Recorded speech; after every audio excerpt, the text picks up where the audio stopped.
Yeah, I was just thinking, besides how incredibly lucky all of us are to bask in the glory of your playing, I was thinking a little bit about genre. And for those of you who don't know, most of us musicians just don't use that word.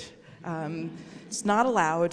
There is no genre, just a marketing tool. And I was just thinking about how what musicians tend to be interested in is what you were talking about. There are just as many types of musicians as there are people who play music, and your upbringing sort of dictates exactly your unique style. But then there's also a gravitational kind of center that I feel a lot of people sort of meet at, and I feel like that's one of the reasons I adore playing with Charles, because he is interested in music in a very holistic way, and then can play absolutely any style of music, also composes, also arranges, just a musician through and through, which is my defense for programming an Irish traditional tune in this program.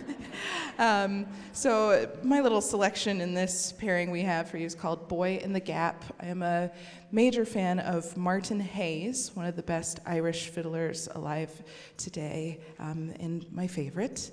And it's incredible music that reminds me a lot of minimalist music, in that it is repetitive and creates a really transcendent, trance-like atmosphere. And in Irish music, there isn't so much improvisation as you would hear in jazz or in bluegrass music. It's mostly subtle embellishments, and it's really about the larger arc of the music. And this harp and violin combo in this greatest of rooms to play music. It's really incredible to play Boy in the Gap. And then we'll be following that with who guessed it, an arrangement of mine of How High the Moon.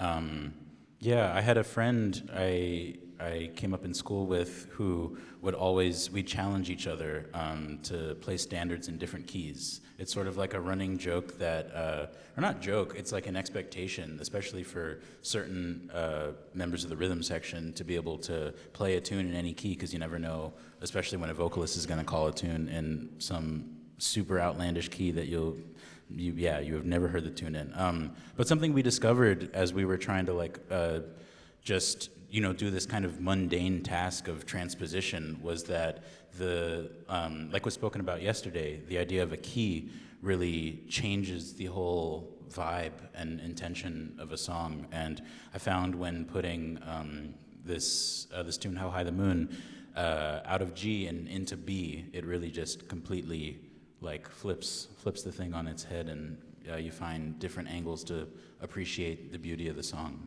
So I hope you enjoy it as much as I do.